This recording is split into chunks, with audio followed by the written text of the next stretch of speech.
Healing Out Loud with Donna Blanchard, Episode 4 When the Past is Still Running the Show. Welcome back to Healing Out Loud. If you're new here, I'm Donna Blanchard, author, coach, Reiki master, and someone who's spent many years learning, healing, and trying to understand why certain experiences continue to affect us long after they happen. And if you've been following along since the beginning, thank you for coming back. I'm grateful that you're here. This podcast is a space for honest conversations about healing, relationships, emotional patterns, and the experiences that shape us who we've become. Today we're talking about something that affects many of us, whether you realize it or not. I want to start with a question. Have you ever reacted to something and wondered, why did that affect me so much? Maybe somebody didn't return a text message. Maybe somebody criticized you. Or maybe a family member left you with a disagreement, feeling overwhelmed for days. Or maybe you found yourself people pleasing, avoiding conflict, overthinking, shutting down, or feeling responsible for everyone else's happiness. And afterwards, you thought, why am I reacting this way? The truth is, sometimes we aren't reacting to what's happening in the present. Sometimes we're reacting to something much older. That's what we're talking about today. How the past can continue running the show long after the original events are over. We learn more than we realize. As children, we are constantly learning, not just through words, but through experiences. We learn about love, about trust, about safety, and we learn about conflict. We learn about relationships, and we learn how to survive. The challenge is that many of the strategies that helped us survive childhood don't always serve us well as adults. If you grew up in a home where conflict felt unsafe, you may have learned to avoid difficult conversations. If love is unpredictable, you may struggle with trusting others. If you felt responsible for keeping the peace, you still may be carrying the weight of everyone else's emotions. If criticism was common, you may still be hard on yourself today. None of these responses mean that something is wrong with you. They simply mean you haven't learned how to adapt. My own experience, when I look back at my own life, I can see much of my past had influenced the choices I made without even realizing it. My parents divorced when I was a teenager. Shortly afterward, my mother left our family. At the time, I didn't fully understand the impact of those experiences would have on me. But looking back now, I can see how abandonment, uncertainty, and emotional pain shaped many of my beliefs about myself and the world around me. I spent years searching for security, years trying to prove my worth, years believing that if I just worked harder, loved harder, gave more, or fixed everything around me, maybe I would finally feel enough. I didn't realize I was carrying old wounds into new situations. I thought I was simply responding to life. But often I was responding from pain that hadn't fully healed yet. As I continued moving through life, I could see those wounds showing up in other ways too. I experienced 2 failed marriages and found myself in relationships that weren't always healthy for me. And at the time, I didn't connect those experiences to my childhood. I didn't realize how much of my early experiences had shaped what I believed about love, relationships, and my own worth. Looking back now, I can see that I spent many years looking to be loved in all the wrong places. I spent years seeking validation from people who weren't capable of giving me what I truly needed.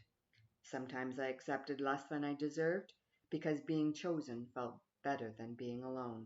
Sometimes I confused attention with love, and sometimes I sought attention even when it became unhealthy or in destructive ways.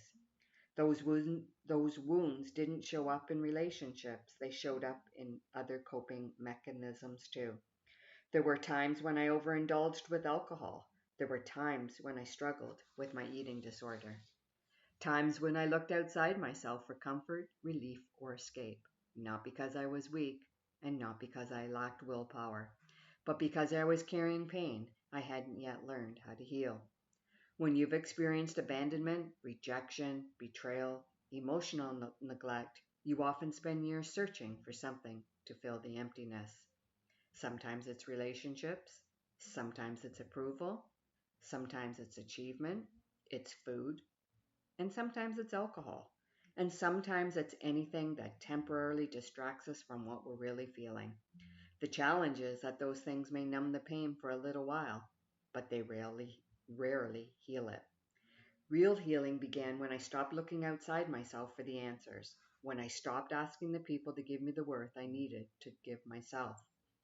When I began understanding those patterns came from instead of judging myself for having them, looking back, I don't see a broken woman. I see someone doing the best she could with the tools she had at the time. And I think many time, and I think many of us are doing the exact same thing. The good news is that awareness changes everything.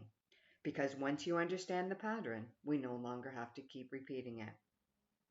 Many of the experience I've shared today, and many of the ones I'll continue to share throughout this podcast, are explored more deeply in my books, Heal the Pain and Breaking the Change. And in those books, I talk openly about parental abandonment, betrayal, toxic relationships, failed marriages, an eating disorder, searching for love and validation in unhealthy places, and the long journey of learning to heal. Writing those books helped me to connect many of the dots between my past experiences and the patterns that I continue showing up in my life today. What I discovered is that many of us carrying wounds don't fully understand, and until we understand them, those wounds often continue influencing our choices, relationships, reactions, and beliefs. That's why awareness is such an important part of our healing. Family patterns often continue. One thing I've learned is the pattern often repeat themselves until we become aware of them. Many of us grow up believing that we experience is normal because that's all we've ever known. We carry, we carry communication patterns into adulthood, coping strategies into relationships. We carry fears into situations that may not actually be dangerous. In my own family growing up, we didn't learn healthy conflict resolution. When emotions became intense, people often exploded, withdrew, or stopped speaking to one another.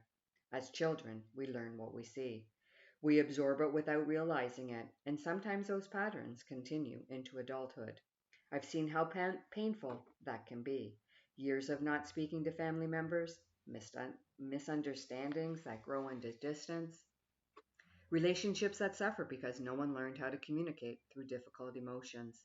One of my greatest fears has been seeing similar patterns repeat themselves in future generations, because I know firsthand how painful those disconnections can be. When I see conflict between the people I love, especially my children, I sometimes notice old feel, fears getting activated. The fear that people will walk away, the fear that relationships will break beyond repair, the fear that history will repeat itself. Awareness helps me recognize those fears belong to old wounds, not necessarily the present moment. And that's an important distinction. The past doesn't stay in the past. Many people believe Many people believe healing means forgetting or pretending something never happened. But healing isn't about pretending. Healing is about understanding. The past doesn't stay in the past simply because time passes. Sometimes it shows up as anxiety, shows up in perfectionism, sometimes it shows up as people pleasing, it shows up as overthinking, sometimes it shows up as difficulty trusting others, and sometimes it shows up feeling responsible for everyone else's emotions. The original event may be long gone, but the survival strategy remains, and often we don't realize it's happening. Understanding our triggers. When we react strongly to something, we often call it a trigger. The trigger is usually an emotional reaction that feels bigger than the situation itself. The event happening in the present may not actually be the whole story. Often, it's touching an older wound. Over the years, I've become much more aware of my own triggers. For me, they can show up when learning something new and I start feeling inadequate. They can show up when someone tells me what to do in a way that feels controlling. Criticism can trigger me, being ignored can trigger me, feeling excluded triggers me, the silent treatment can trigger me, someone being aggressive towards me can trigger me. Years ago, I might have simply reacted and assumed the other person was the problem. Now I try to pause and ask myself, what is this really about? Because most triggers aren't just about the present moment, they are often connected to an experience, belief, or a wound from the past. When we begin recognizing our triggers, something powerful happens. We stop automatically reaction. We become curious. We begin to understand ourselves in a deeper level. And that awareness gives us the opportunity to choose a different response. Not every trigger disappears overnight. Some still catch me off guard, but awareness is often when healing begins. Awareness creates the choice. One of the most powerful things I learned during my own healing journey is that you cannot change what you don't understand. For years, I judged myself, I criticized myself, I wondered why I couldn't simply move on, why certain situations affected me so deeply, why some relationships felt harder than others. And when I began understanding where my reactions came from, something shifted. I stopped asking what's wrong with me and started asking what happened to me. That question changed everything because it opened the door to compassion, and compassion creates healing.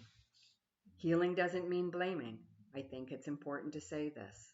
Understanding the past is not about blaming our parents. It's not about blaming our families. It's not about staying stuck in old stories. Most people are doing the best they can with what they know. Our parents carried wounds. Their parents carried wounds. Patterns often travel through generations. Healing isn't about pointing fingers. It's about bringing awareness to what we've inherited so we can choose what we want to keep and what we want to release. Before we finish today, I'd like to leave you with a few questions to reflect on. Number one, what triggers tend to trigger you the most? What messages did you learn about growing up? How did your family handle conflict, emotions, and difficult conversations? What survival strategies helped you as a child but may no longer serve you today? Is there a reaction you've been judging yourself for that might make more sense when you viewed through the lens of your past? Now take a few moments to sit with those questions. You might be surprised by what comes up. If there's one thing I hope for you to take away from this episode is this: the goal isn't to blame the past. The goal is to understand it. Because when we understand our patterns come from, we begin choosing differently. The past may explain some of our reactions, but it doesn't have to define our future. Every moment of awareness creates the opportunity for a new choice, and every choice is a step forward for healing. And if today's episode resonated with you, you'll find many of these stories and lessons explored more deeply in my books, Heal the Pain and Breaking the Chains. If you're looking for additional support, I offer one-on-one coaching for women who are navigating emotional healing, life transitions, and personal growth. Details are found in the show description with a link. Thank you for taking the time with me today.